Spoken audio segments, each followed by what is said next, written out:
राधे, जय श्री कृष्णा। आप देख रहे हैं तिलक पत्रिका। मैं हूं आपके साथ सुशील गोस्वामी।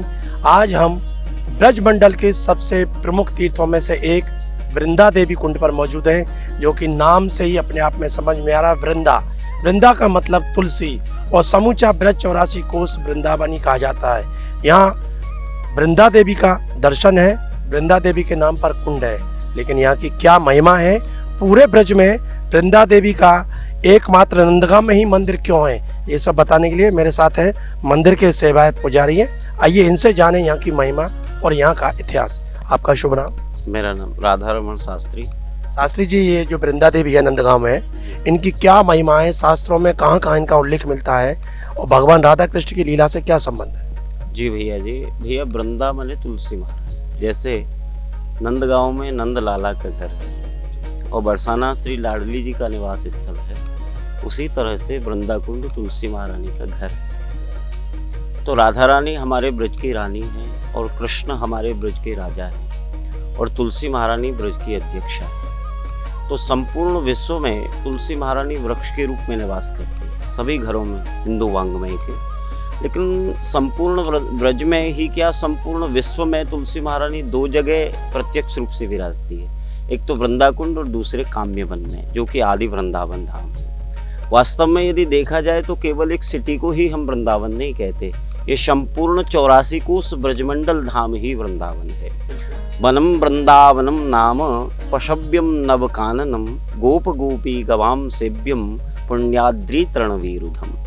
और श्रीमद् भागवतकार ने, श्री सुखदेव जी भगवान ने भी इस बात को वहाँ प्रत्यक्ष में वर्णन किया है कि वृंदावनम संप्रवेश्य सर्वकाल सुखावहम तत्र चक्रुर ब्रजावास सकटैर अर्धचंद्रवत। हमारे नंद लाला या नंदगांव में जब विराजे तो सकटैर अर्धचंद्रवत श्री नंद बाबा हमारे लाला को लेकर के यहाँ आनंदपुर में पधारे, क्योंकि पहले आनंदपुर था नंदगांव का नाम, तो फिर पुनः नंद बाबा के नाम से उसका नाम हो गया नंदगांव, क्योंकि अर्धचंद्र अवस्था में अपने छकड़ों को विराजित करके लाला को, राम श्याम को, दोनों को यहाँ विराजित किया।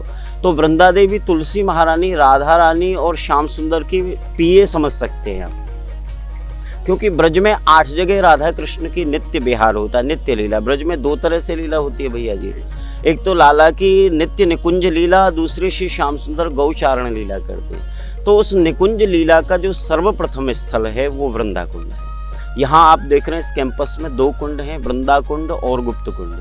तो गुप्त कुंड में ऐसा वर्णन आता है कि श्री श्याम सुंदर प्रातः 7 बजे इधर पधारते हैं। नित्य योगपीठ स्थली आप कह सकते हैं। योग माने टुगेदर, साथ साथ, और पीठ माने स्थली।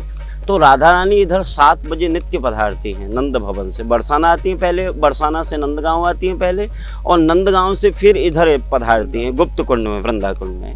तो वृंदा देवी उनके लिए एक बहुत सुंदर कुंज बनाती हैं, जिसके सेंटर में राधा कृष्ण, ललिता, विशाखा, चित्रा, तुंग विद्या, सुदेवी, रंगदेवी, चंपकलता, इंदुलेखा, 8 प्रिंसिपल गोपियाँ। फिर इसके बाद में 16, 32, 64 ऐसे करोड़ों गोपियाँ उस कुंज में विराजती हैं।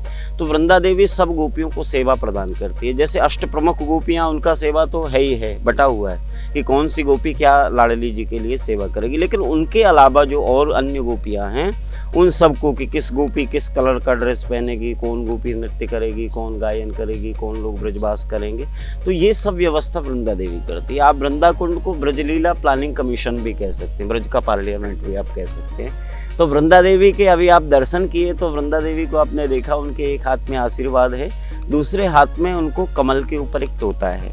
जो तोता वृंदा देवी का मोबाइल फोन है, मैसेंजर आप कह सकते हैं। तो इसका नाम दक्ष है, और ये दक्ष के सानिध्य में 1 लाख तोता वृंदा देवी के साथ में मैसेंजर हैं इस वृंदावन के।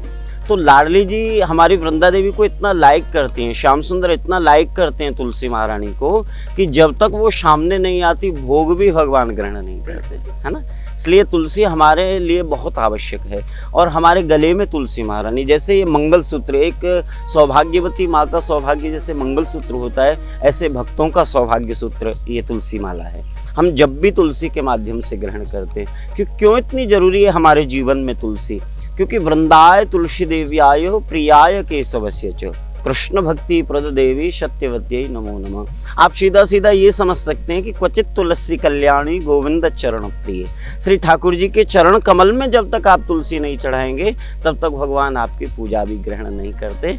तो तुलसी महारानी श्री राधा श्याम सुंदर की एक विशिष्ट और प्रमुख प्रिय हैं श्री लाडली लाल की।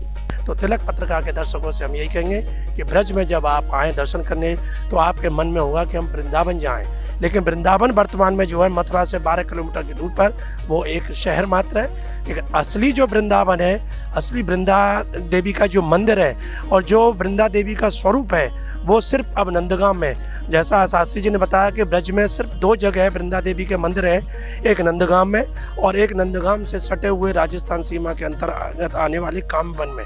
लेकिन कामवन में जो वृंदा देवी का मंदिर था वो जब मुगलों का जब शासन हुआ मलेच्छों का, उस समय वहाँ से वो मंदिर से उन विग्रह को ले जाकर जयपुर में प्रतिस्थापित किया और वो आज भी जयपुर में विराजमान है। ब्रज में जो आज भी स्थित है वो सिर्फ नंदगांव की वृंदा देवी हैं और तभी आज हजारों लाखों भक्त यहाँ आते हैं, उनके दर्शन करते हैं और उनकी कृपा प्राप्त करते हैं। तो आप तिलक पत्रिका के माध्यम से दर्शन कर रहे हैं नंदगांव के वृंदा देवी के, और हम आपसे ये कहेंगे आप इस स्थान पर आकर जरूर यहाँ का दर्शन करें और यहाँ की कृपा प्राप्त करें। तिलक पत्रिका के लिए नंदगांव से मैं सुशील गोस्वामी।